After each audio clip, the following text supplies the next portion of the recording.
غیر قانونی طور پر بھارت کے زیر قبضہ جموں کشمیر میں بھارتی فوجیوں نے اپنی ریاستی دہشت گردی کی تازہ کارروائی کے دوران ضلع پلوامہ میں ایک اور کشمیری نوجوان کو شہید کر دیا۔ نوجوان کو ضلع کے علاقے فریسی پورہ میں بھارتی پیراملٹری فورس اور اسپیشل آپریشن گروپ کے اہلکاروں نے محاصرے اور تلاشی کی ایک مشترکہ کارروائی کے دوران ایک جعلی مقابلے میں شہید کیا۔ کل جماعتی حریت کانفرنس نے مقبوضہ جموں کشمیر میں انسانی حقوق کی بڑھتی ہوئی خلاف ورزیوں اور بھارتی ریاستی دہشت گردی پر سخت تشویش کا اظہار کیا ہے۔ حریت کانفرنس کے ترجمان ایڈوکیٹ عبدالرشید منہاس نے سری نگر میں جاری ایک بیان میں انسانی حقوق کے بین الاقوامی نگراں اداروں پر زور دیا کہ وہ کشمیریوں کے بنیادی حقوق خصوصاً حق خودارادیت کو یقینی بنانے کے لیے بھارت پر دباؤ بڑھائے۔ بھارت نے کشمیریوں کو گزشتہ 76 برس سے ان کے اس ناقابل تنسیق حق سے محروم کر رکھا ہے۔ انہوں نے کہا کہ بھارتی قابض فورسز ریاستی ظلم و جبر کی نئی مہم کے تحت طاقت کے وحشیانہ استعمال اور کالے قوانین کے ذریعے مقبوضہ علاقے میں نمازیوں کو ہراساں کر رہے ہیں اور ان کی تذلیل کی جا رہی ہے۔ انہوں نے بھارتی فوجیوں کی اس کارروائی کو کشمیریوں کے مذہبی حقوق کی سنگین خلاف ورزی قرار دیتے ہوئے کہا ہے کہ کشمیریوں کو سری نگر کی تاریخی جامع مسجد اور دیگر مقامات پر نماز عید کی ادائیگی سے روکنا انتہائی افسوسناک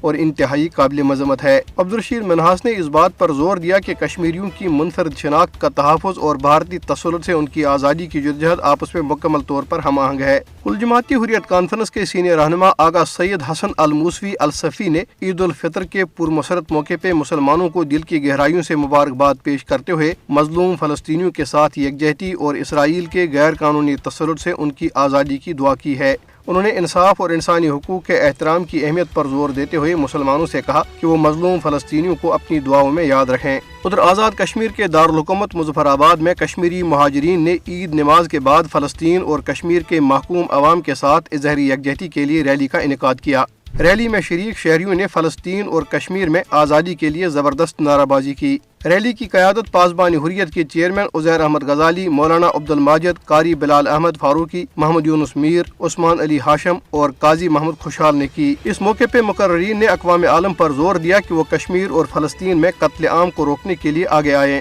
آج ہم دیکھ رہے ہیں کہ غزہ کے ہمارے بھائی، فلسطین کے ہمارے بھائی اسرائیل کی بدترین بمباری کا شکار ہیں، دہشت گردی کا شکار ہیں، ہزاروں لوگوں کو شہید کیا گیا ہے۔ اس موقع پہ ہم اہلیان کشمیر جو اس وقت بھارتی بربریت کا شکار ہیں، وہاں پہ عید پڑھنے پہ پابندی جو ہے وہ عائد کی گئی ہے، اس طرح سے گھروں میں لوگوں کو محصور کیا گیا ہے۔ تو اس عید کی خوشی پہ ہم اہلیان کشمیر کو یہ میسج دیتے ہیں کہ انشاءاللہ اس جدوجہد آزادی میں آزاد کشمیر کے لوگ، مہاجرین کشمیر، ان کے شانہ بشانہ